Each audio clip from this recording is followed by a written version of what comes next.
안녕하세요. 스무스입니다.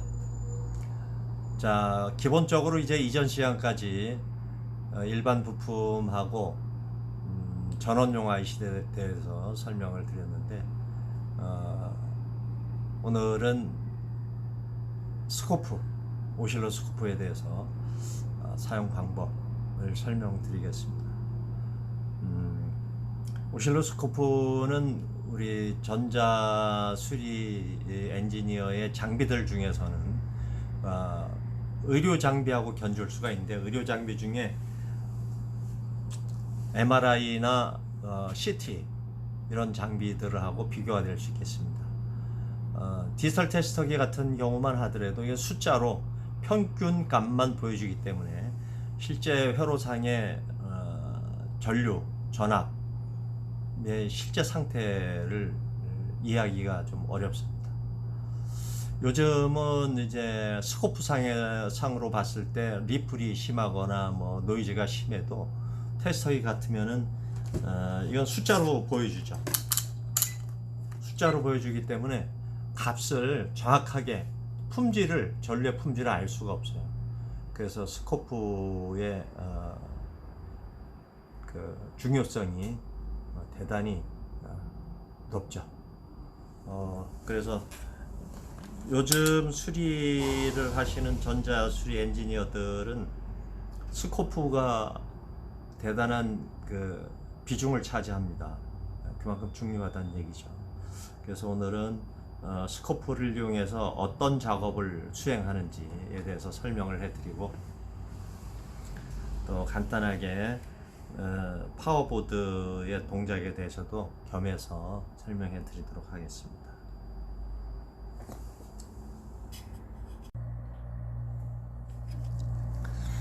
자, 이 모델은 중국 리골사의 DS10522라는 제품이고요. 주파수 대역폭은 50MHz 짜리입니다. 그리고 요 수명이 지금 13년 차인데 아직 고장 없이 잘 쓰고 있습니다. 그리고 국내 그 업체가 수입을 해서 판매한 건데, 수입 당시에 한글로 이제 입력을 해서 한글 버전을 추가해 가지고 국내에 판매했습니다.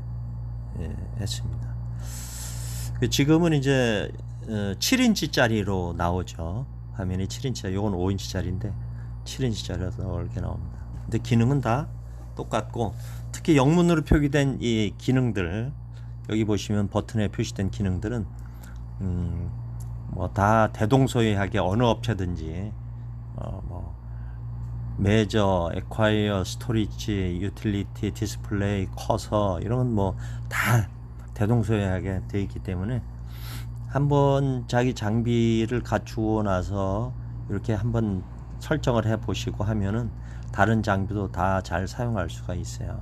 이제 내용물에 대한 어떤 그 동작이나 이런 것들이 다 똑같기 때문에. 자, 그러면은 이제 설정하는 것부터 설명을 해드리겠습니다. 처음에 이렇게 사시면 유틸리티를 가장 먼저 보셔야 돼요. 유틸리티를 가면 지금 언어가 보시면 간체 중문이라고 되어 있습니다. 요 이제 만약에 한글이 없으면 영문으로 하셔도 되고, 요 누르시면 뜹니다. 간체 중문, 번체 중문, 한국어, 일본어, 잉글리시, 이렇게 도이치 이렇게 나가 있네요. 이 중에서 만약 한국어 없다 그러면 잉글리시로 하면 되고, 한국어가 있으면 바로 한국어로 바꿔 주시면 됩니다. 소리가 지금 활성화되어 있어요. 누를 때마다가 소리가 난다는 뜻이거든요. 삑삑 소리가 나죠. 근데 굳이 그건 필요 없으니까 요거는 소리는 꺼 주셔도 되고, 카운터는 뭐냐, 끄기로 되어 있는데 켜기로 해 놓으셔야 돼요. 주파수 카운터이기 때문에 켜기로 해 놓으면 주파수가 여기에 자동으로 생성이 됩니다. 떠서 파형에 대한 주파수, 파형이 나올 때만 주파수가 나오겠죠. 그 다음에 여기서는 이제 그거만, 요 세 가지 중에 두 가지만 설정해 놓으시면 돼요. 카운트하고 언어. 세 번째 페이지 가면 이제 자체 교정이 있는데, 자체 규정은 여러분들이 이것저것 해보시다가 처음 설정한 상태로 돌아오지 않을 때, 아니면 도저히 뭐 이것저것 해봐도 돌아오지 않는다 그러면 자체 규정을 하는데, 그때는 이걸 빼셔야 됩니다. 자체 규정할 때는 프로브를 빼고, 여기 보시면 아래 위에 홈이 있죠. 여기는 돌출 부분이 있어요. 거기다 끼우시고 돌리시면 됩니다. 오른쪽으로 빼고 자체 규정 누르시면 요 메시지 따라서 한 두세 번 누르면 다 자동으로 교정한 다음에 돌아와요. 그럼 지금처럼 새로 설정하시면 됩니다. 자, 그럼 설정을 한번 해볼까요? 자, 유틸리티는 여기서 끝났어요. 두 가지 하면 돼요. 그 다음에 디스플레이, 지금 어둡죠? 디스플레이 들어갑니다. 화면 밝기 먼저 누르고 오른쪽으로 돌려서 50%대 50에서 60 중간 정도 해 놓으시면 되고, 밝아졌습니다. 그 다음 페이지 가면은 파형 밝기가 있어요. 커서 밝기를 뜻하는데 파형 밝기 누르시고, 이것도 50대 50명 이렇게 해 놓으시면 돼요. 두 가지 맞추시면 됩니다. 그 다음에 매저가 있어요. 이게 측정인데 이거 누르시면 전압 측정이 나와요. 전압 한번 눌러봅니다. 그럼 최대치가 있죠. 이걸 한번 눌러줘요. 그러면 Vmax가 뜹니다. 여기에 Vmax가 떴어요. 네. 그 다음에 다시 전압 측정을 누르면 이번에는 평균값이 떠주면 좋아요. 여기 Vmax 다음에 평균값,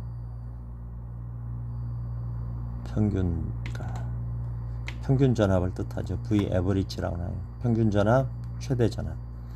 그 다음에 전압 측정 다시 눌러서 이번에는 피크치로 갑니다. 피크치는 AC 파형이나 이런 파형 있는 걸 측정을 할 때 여기 VPP라고 나와 있죠. 피크 투 피크 전압이란 뜻인데 이따가 설명을 해드릴게요. 요 세 가지 설정하면 끝. 자, 수리에서는 다른 거는 필요 없어요.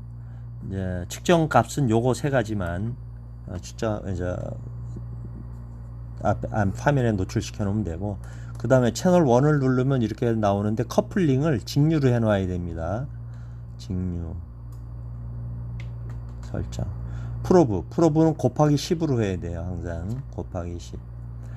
만약에 이 프로브가 고압 프로보다, 고압 프로 3kV가 측정할 수 있는 고압 프로브가 있습니다. 물론 가격도 뭐 4, 5만 원대로 비싸죠.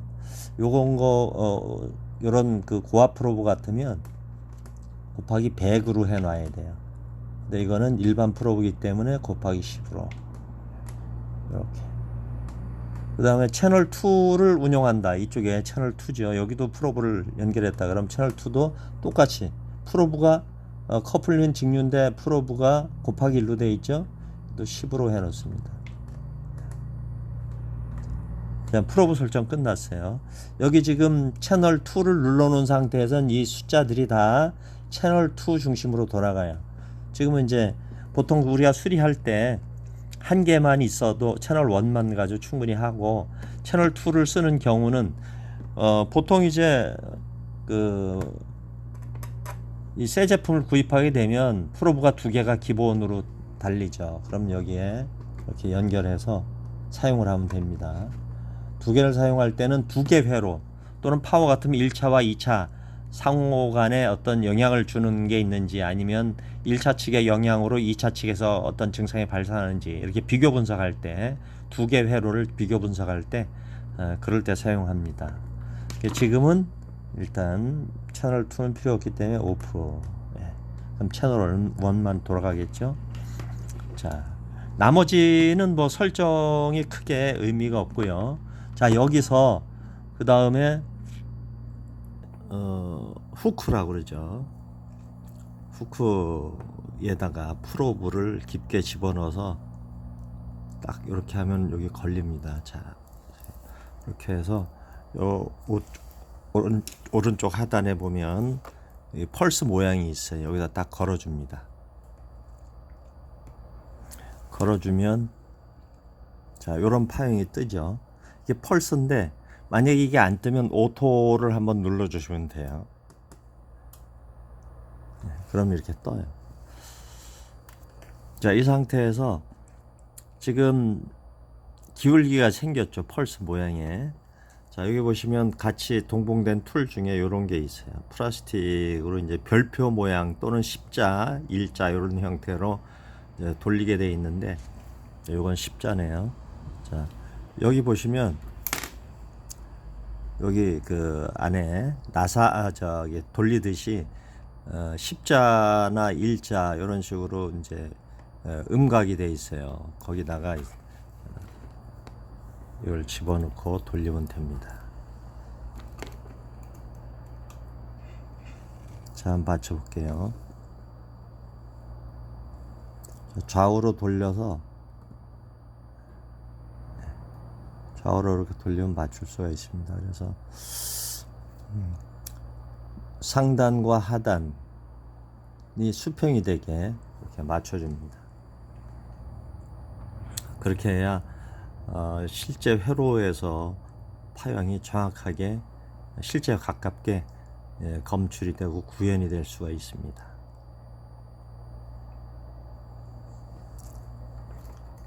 그다음에 빼서 이제 나머지는 조정하고, 여기 보시면 이제 수직축이 500mV로 되어 있죠. 이걸 왼쪽으로 돌리면 1V. 그다음에 수평축은 500 마이크로세컨인데 이건 돌려서 오른쪽으로 돌려서 1 마이크로세컨으로 갑니다. 1 마이크로. 자, 이렇게 이제 직류 기본 설정이죠. 직류회로 기본 설정.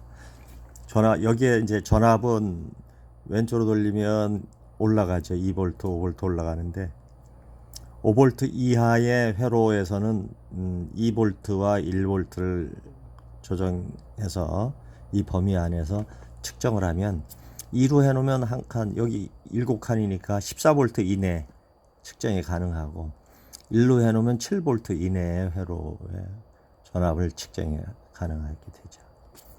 이건 그대로입니다. 단 파형이 어떤 거냐에 따라서 이제 왼쪽으로 하나 돌리든가 오른쪽으로 하나 내려가든가 요 범위 안에서 DC 회로에서 발생하는 파형들을 우리가 확인할 수가 있습니다.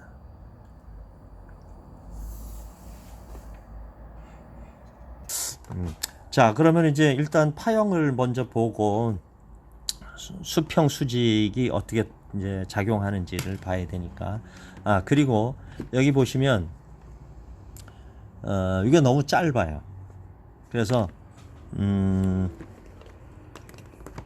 이렇게 긴 걸 이렇게 만들어 주면 좋아요. 이렇게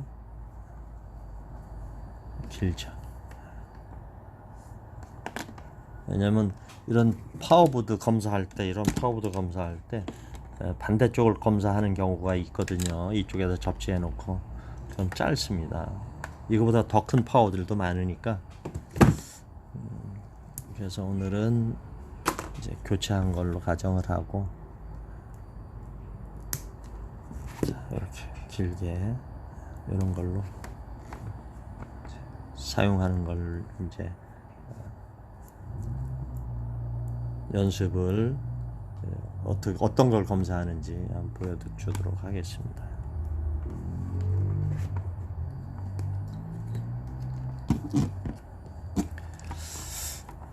자, 요건 트랜스 하나짜리 파워보드죠. 트랜스 하나짜리 파워보드인데 여기 보시면 경계선이 있죠. 트랜스 밑으로 경계선이 있습니다. 오른쪽에 DC 2차, 왼쪽에 DC 1차. 2차와 1차의 경계선이 있고, 뒤에 뒤집어 보면은 여기도 있죠. 그 중간에 이제 트랜스 중심으로 2차와 1차로 나눠져 있고, 그 다음에 여기 이쪽에 보시면은 DC 1차는 그러면 어디까지냐, 트랜스 반을 나눠 가지고 쭉 오다 보면 여기 정류 다이오드들이 있어요. 정류 다이오드 사이 그만큼 여기가 DC 1차입니다. 그리고 나머지 부분은 AC. 그래서 서로 AC 입력 회로와 DC 2차 간에는 접지가 연결돼도 상관이 없습니다. 근데 AC와 DC 1차, DC 1차와 DC 2차는 접지가 연결되면 사고가 납니다. 그래서 서로 접지가 연결되지 않도록, 예를 들어서 이렇게 된다 그러면 이건 사고가 나죠. 이렇게 붙으면. 이거는 이제 임시로 AC 측정하는 걸 보여주기 위해서 이렇게 해놨는데, 뭐 저는 이제 지금 이걸 설명하기 위해서 하나를 물려놔야 되기 때문에 이렇게 한 거고, 그냥 두 개를 여기 찍는 겁니다. 이렇게 프로브 마이너스 플러스를 여기다, 마이너스 플러스가 아니죠, 교류는. 이거 두 개를 이렇게 찍는 거예요. AC는 뭐 극성이 없으니까 이렇게 찍어도 상관이 없고, 이렇게 전원 연결한 상태에서 찍으면 파행이 나타난다. 그걸 보고 AC의 정체를 우리가 파악할 수가 있죠. 그리고 AC가 어디까지 들어왔느냐를 알 수도 있고, 그럴 때 보는 건데, 이건 그냥 여러분들 혼자서 작업하거나 뭐 이럴 때는 굳이 찔 필요 없고 그냥 직접 찍으면 되니까. 근데 지금은 한 손을 제가 이제 사용을 해야 되기 때문에 여기 접지선을 일부러 붙여놨어요. 자, 그러면은 AC를 연결을 해서 어떤 게 AC인지 한번 보겠습니다.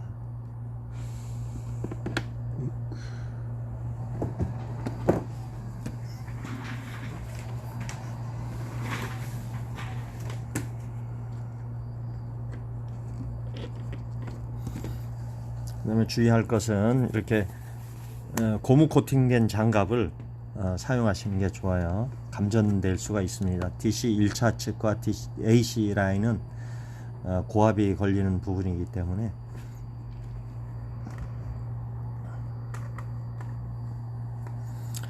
자, 그럼 AC 먼저 측정하는 것부터 먼저 설명을 해 드릴게요. 그러면 수직축을 전압축 100으로 바꿔야 됩니다.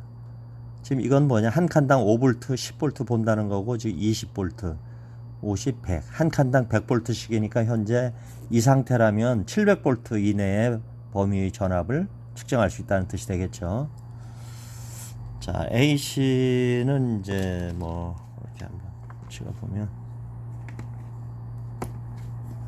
AC 접지를 AC 한 가닥 물렸습니다. 접지선. 반대쪽.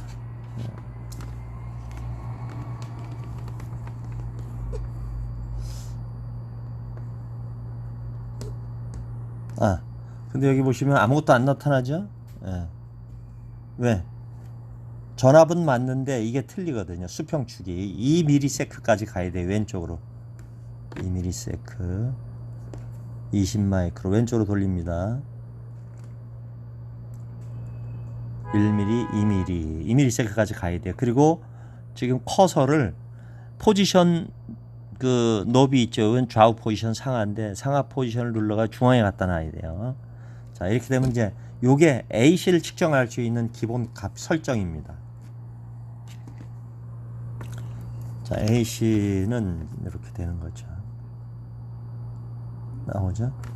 자, 이렇게 나옵니다. 그럼 AC, 자, 스톱을 한번 해놓고,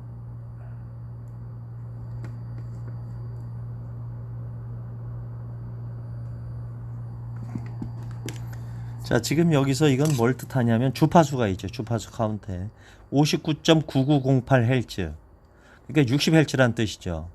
우리 나라의 이제 표준 기준 값이 AC 220V에 60Hz다, 이런 뜻이고, 지금 보시면 기준선이 여기 있는데 위의 값이 Vmax 값입니다.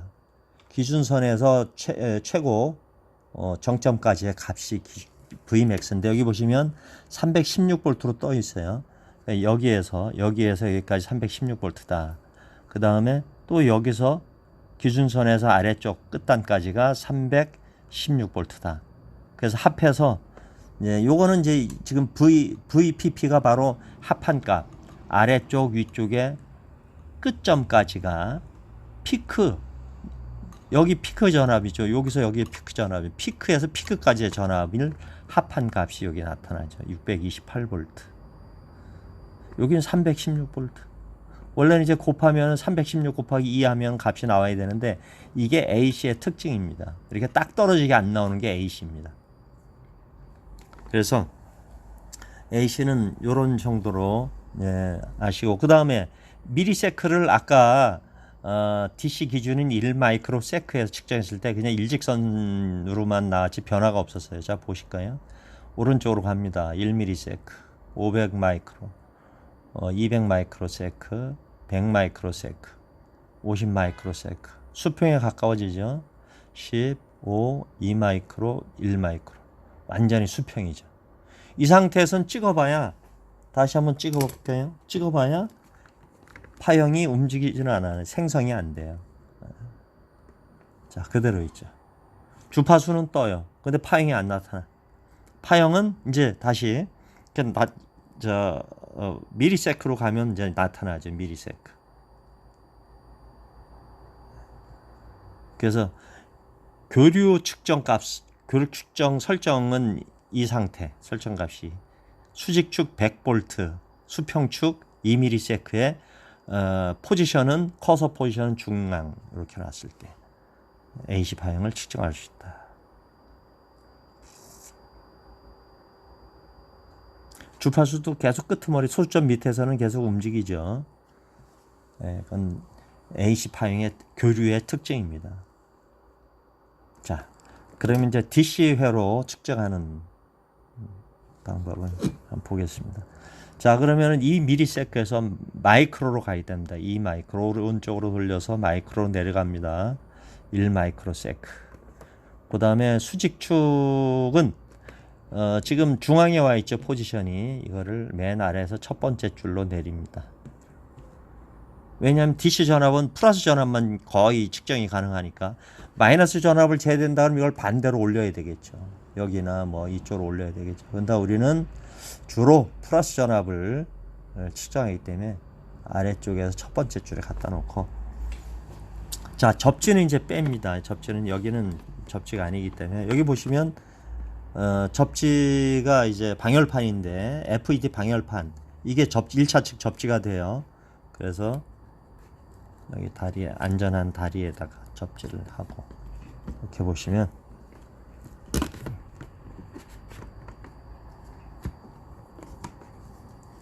자, 이렇게 측정하면 되죠. 자, 평활 캐패시터를 한번 볼게요. 평활 캐패시터에 얼마가 이제 충전이 되는지. 평활 캐패시터 여기 있죠.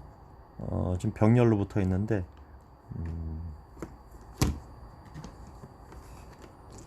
자, 여기가 플러스입니다.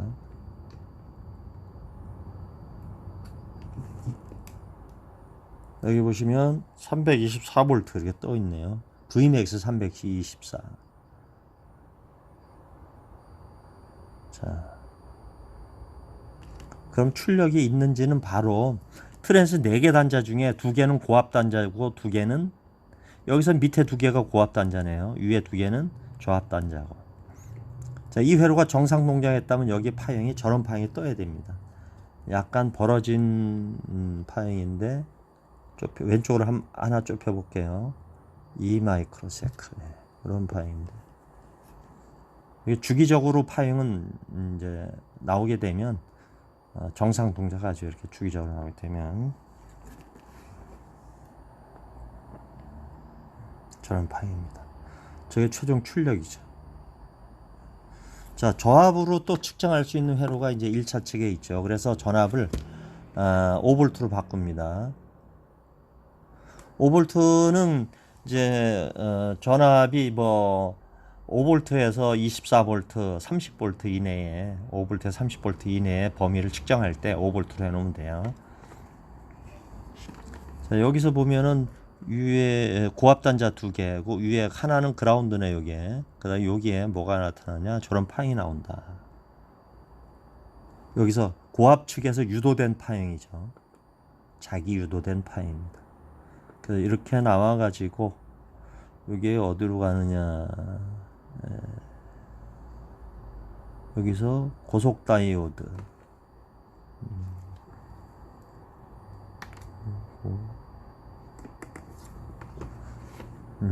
이 회로는 좀 특이하게 예,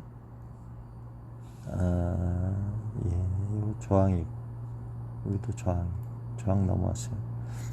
여기 보면 다이오드가 있는데 이쪽이 고속 다이오드입니다. 자, 저런 다이오드를 썼네요. 근데 지금 니플이 좀 있죠. 저 상태를 어떤 걸 뜻하냐면 이건 전형적인 캐패시터 리플이거든요.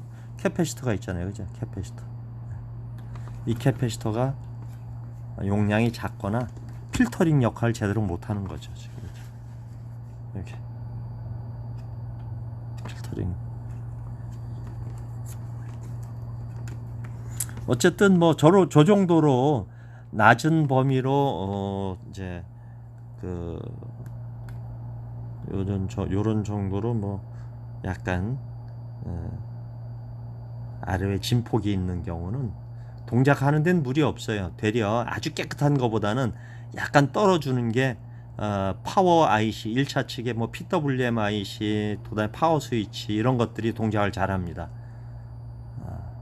완전히 깨끗하게 칼로 베인 무처럼 깨끗하게 단면이 저렇게 깨끗하게 나오면은 되려 작동하는데 발진하는데 조금 어려운 점들이 있는데, 반대로 이렇게 겹줄이 생겨서 떨고 있는 저런 전류 상태 같으면 되려 발진을 더 잘합니다. 자, 그 다음에 이제 여기 보시면 6핀짜리 PWM IC, 여기 6핀짜리 PWM IC 요게 발진을 하는데, 여기서는 5번이 VCC고 6번이 저기 발진 단자거든요. 6번 여긴가? 예, 여기네요. 파형이 뜨죠. 저런 파형이 뜹니다. 6번. 5번이 VCC고 6번이 저렇게 6번에서 출력 단자, 게이트 드라이버 단자죠. 펄스가 존재하는지 확인해야 됩니다. 이 펄스가 나와야 아까 요게 이제 나와서 어디로 가냐? 게이트로 갑니다. 게이트. 뭐 약간 찌그러졌는데 저건 상관이 없어요. 중간에 저항이 달려 있기 때문에, 저항기 때문에 저렇게 되는데 저건 상관없습니다. 주기적으로만 나와주면 돼요. 6번에서 출력된 펄스가 게이트에서 약간 깎였죠. 상관없습니다. 게이트에 들어온 저 펄스 파형이 드레인에 있는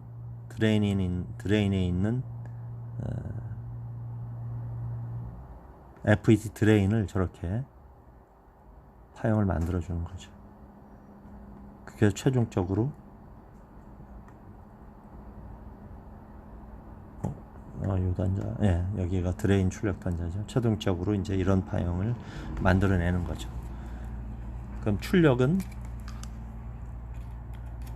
2차 측 출력을 확인하면, 2차 측은 이제 조합 단자니까 5V.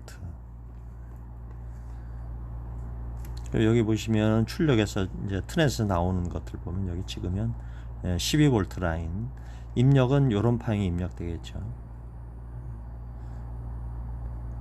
쇼트키 다이오드입니다. 출력 쪽에 12V. 그 다음에 여기도 쇼트키인데, 요거는 큰 거네요. 전압이. 그러면은 10V로 바꾸고, 드라이버로 가는 전압으로 보입니다. 접지.